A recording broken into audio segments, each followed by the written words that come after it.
Hi guys, it's Coach Casey and Jason.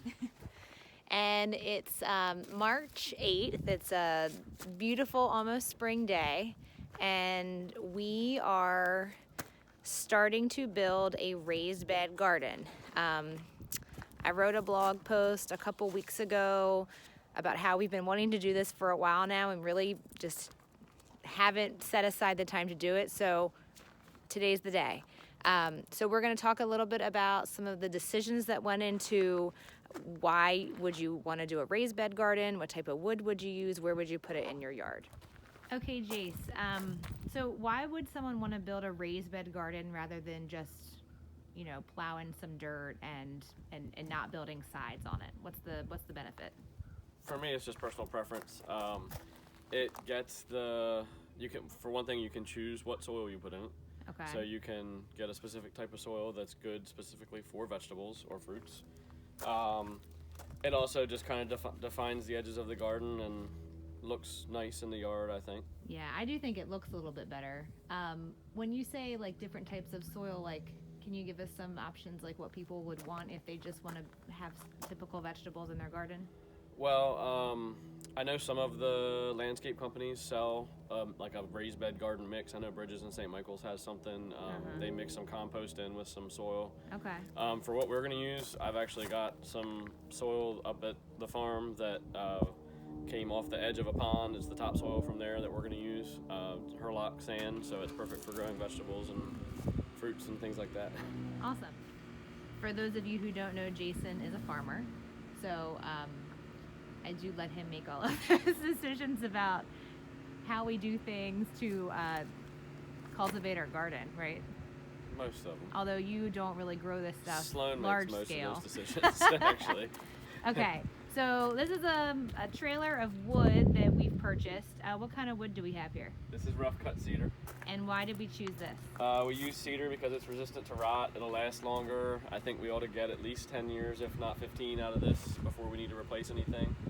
Okay. I really wanted 2-inch boards, but we wound up with 1 inch, so we're going to give it a shot and see if it works. Cool. You don't want to use any treated wood for this. It will last a long time, but treated wood, some of the treatment can leach into the soil and then get into the vegetables, and it's not good for you to eat. So that's why we go with something natural like cedar that's just naturally rot resistant. Yeah, and when we were looking at, we renovated a house and we were sort of looking at different wood options for like this front part here, like our post, that's actually fir. It was recommended that fir and cedar are some of the woods that weather really well and they're pretty resistant. I think cedar, the only downside to cedar is that, what are those carpenter bees? Really like cedar, but it's a lot softer wood than yeah. The fir is, and the carpenter bees really don't they're not attracted to the fir like they are the cedar. Right, but you probably won't have to worry about that with a raised bed. Awesome. So the other thing you want to consider is where on your property you want to place a raised bed garden. Obviously, most vegetables need quite a bit of sun, so you're going to want to look for a space on your property that isn't shaded most of the day. And a lot of times, we've moved into this house. We've been here a year. It took us a while to figure out exactly what spots would be the best for it. So where are we going to put it today? So we are here on, I guess this would be the west side of the house. Okay. We're far enough away from the house and away from, you can see the big tree here, that they're not going to shade the garden. We'll get pretty much full sun throughout the day in this spot. Maybe not very first thing in the morning, but most vegetables need at least 6 to 8 hours. And the sun also, you don't want a whole lot of shade because you want the dew to dry up quickly in the morning because that can cause diseases, and anytime the foliage is wet, you're prone to disease. Okay.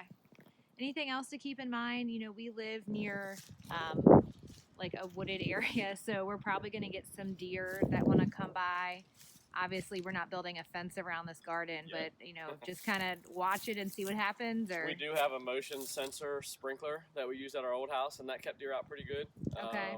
We'll have squirrels and rabbits and deer all trying to get their share. So yeah, we'll see how that works. I mean, the garden's not far from the house, probably 30 yards from the house. We're gonna put it here, and I'm gonna pan around. Our side door is here, so we'll be traveling in and out. But obviously, at nighttime, critters might steal a tomato or two. They're not afraid to come close to the house. All right, more to come.